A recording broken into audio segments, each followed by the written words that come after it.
Hi guys, it's Georgia here. I thought I'd best do a proper mental health video because it's been so long since I did one.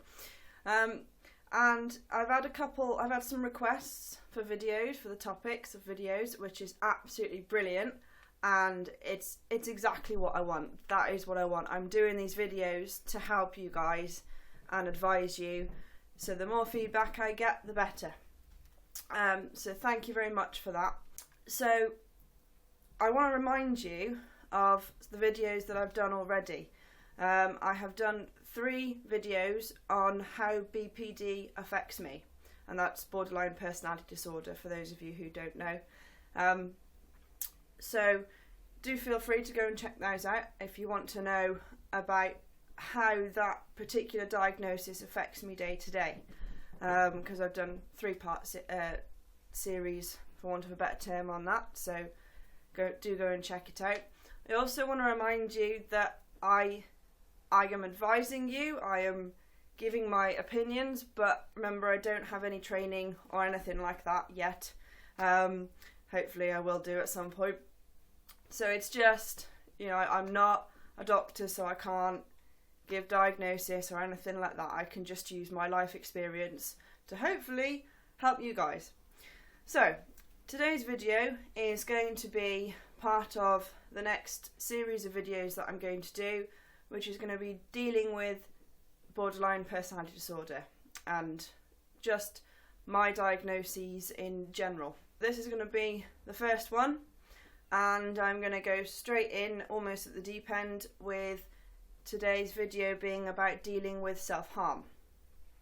So it's a pretty well-known topic now. A lot of people will have heard about self-harm. They will have heard what it is. For those of you that don't know, self-harm is any form of intentional self-injury. So there's the ones that are pretty well known, which would be cutting, but there's also several others, such as punching things, you pulling your hair, there's burning yourself, and then if you go into it more, there's also things like the drinking and using drugs and all that sort of thing. It's all classed as self-harm. Anything that you do to intentionally hurt yourself is self-harm. And of course, there's a whole nother level that comes into that you can't see. I have scars on my arm from my self-harm, which are pretty obvious, and it's taken me a long time to be able to do that. A while ago, I never thought I'd be able to show anybody my scars. I never thought I'd walk out in public with a t-shirt on, but I did properly for the first time a few days ago, first time this year anyway, and every time I get anxious about it because people look and they judge, and by the end of the day, my scars are a part of me. They're a part of my struggle, and to quote what Johnny Depp has said, each scar tells a story. So, and that's the way I look at it. And obviously, they're the physical, they're the obvious external self-harm. There is a massive part of self-harm that I do a lot more, which goes on internally, and I'm sure a lot of you will realise when I explain this further that it's all the put downs, it's all the negative voices, the negative inner monologue of when you're walking down the street and someone looks at you and in your mind you go, oh, they don't like me, or they think I'm ugly, or when you're feeling low, it's, oh, I'm worthless, or no one really likes me, I'm just a waste of time, I'm useless, I'm just a burden to everybody, you do something wrong, and your head goes, oh yeah, you failed at that as well, you're no good. And it's all of that negative self-talk is all self-harm. And I don't think a lot of people realise that, because it's something that for me anyway, is so ingrained, it's normal. I don't think about it. I don't, it's not a conscious thing, it just happens. It's just that constant inner monologue of negative put downs. And that is actually self-harm. And I didn't realise that until a while ago. It didn't occur to me. And when I did realise it, it was like, actually, when I think about it, I am constantly harming myself with my thoughts. My thoughts are constantly harming me. So to go into how to deal with the self-harm, the mental self-harm, I am very much still learning, as is the physical self-harm, to be totally honest. But I can tell you some of the tips that I've picked up along the way, because I first started self-harming 10 years ago, so I've got a lot of time, a lot of experience of this in my past. So the main way at the moment, I am 4 weeks self-harm free, and the main way I self-harm is through cutting, hence the scars, but I also at times have, in anger, punched walls and things like that, and self-harmed in that way. And the urges with self-harm, I find some of the best ways to deal with it is distractions. And you will probably hear me go on about distractions over and over again, and the professionals, if you're getting any help, because they love throwing distractions at you and just saying, oh, just go and use your distractions. And they won't always work. I'm going to be totally straight with you. Often I've found recently, because I've had a lot going on, they haven't worked, which is why I'm 4 weeks free rather than 2 months free rather. But you've got to stick with them. You've got to keep doing them over and over and over again. If one doesn't work, go on to the next one. If that doesn't work, on to the next one. And it can be anything. It can literally be, it can be watching TV, putting a DVD on that you like. It can be going out for a half-hour walk. It's gorgeous weather at the minute. Going out for a walk, it can pass half an hour. And even if that's just half an hour, when you get back and you still feeling like you want to self-harm or anything, that's still half an hour that you haven't cut and you haven't hurt yourself. And it is getting through in tiny little chunks.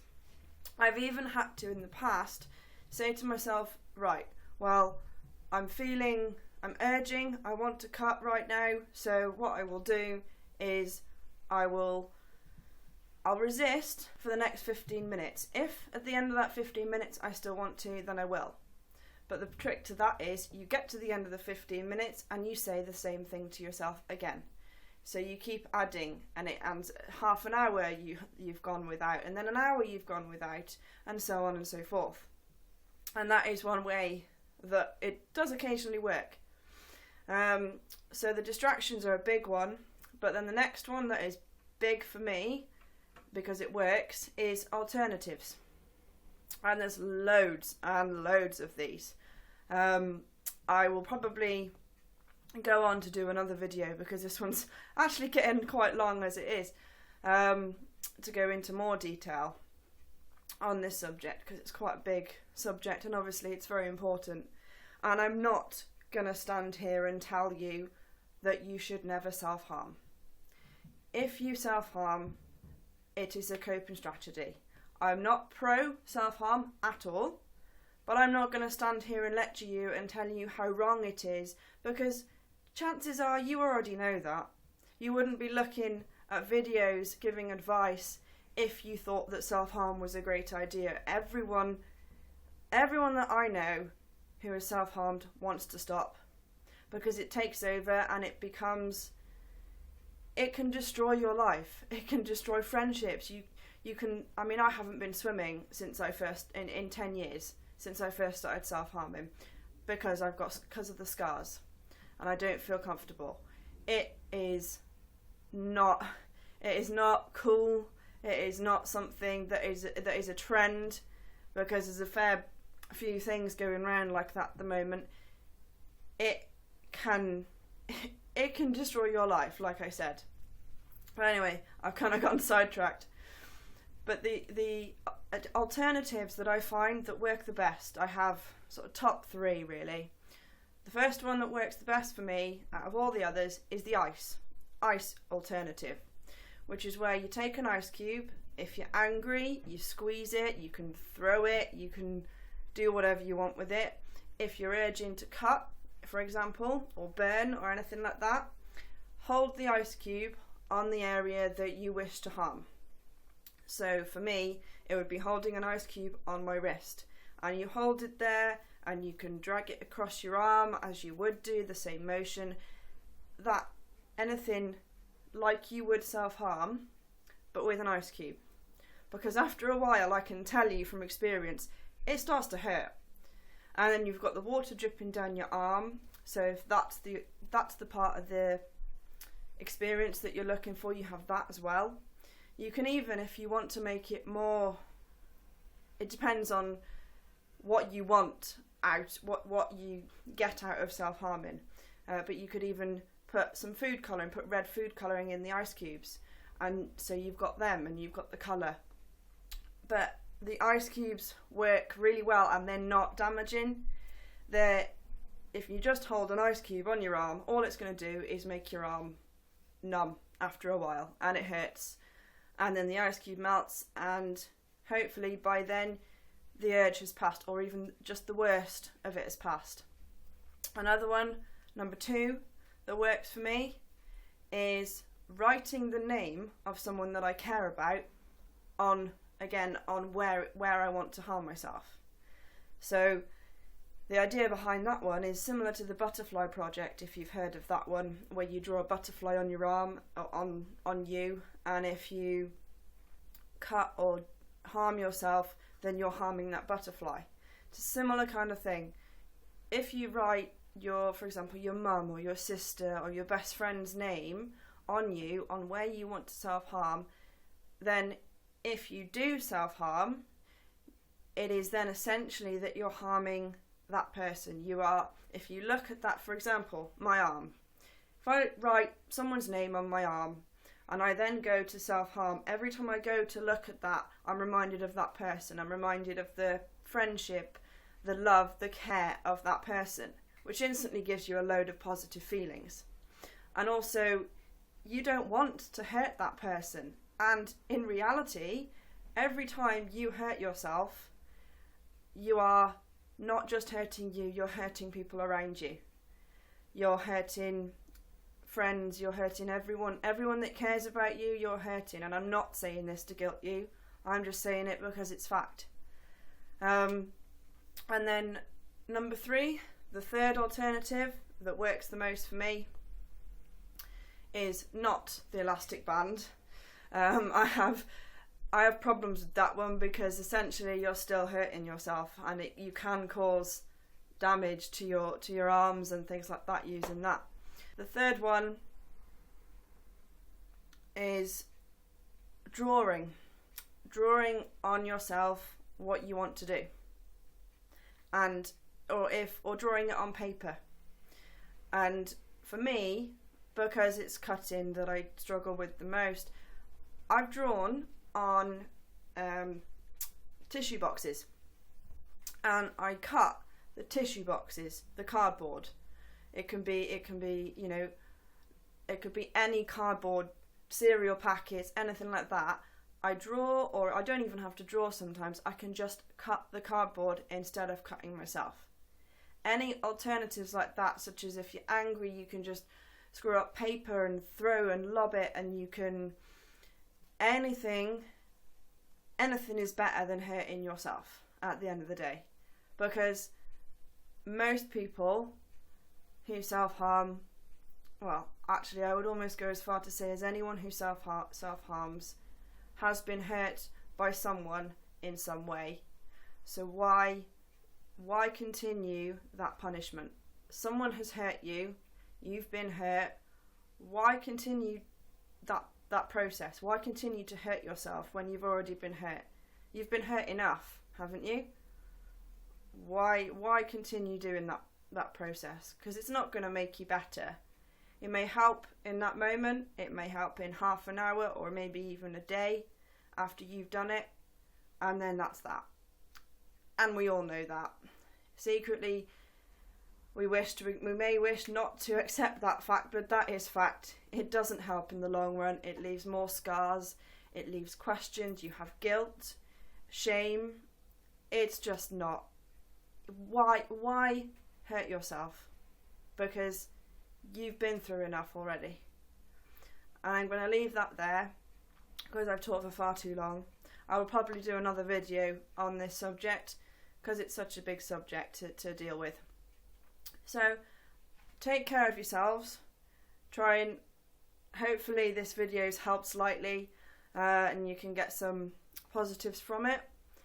I shall be talking to you again soon with my next part of videos in this series. Thank you for listening. Let me know what you think and feel free to suggest some more topics for me to cover. Take care. Bye guys.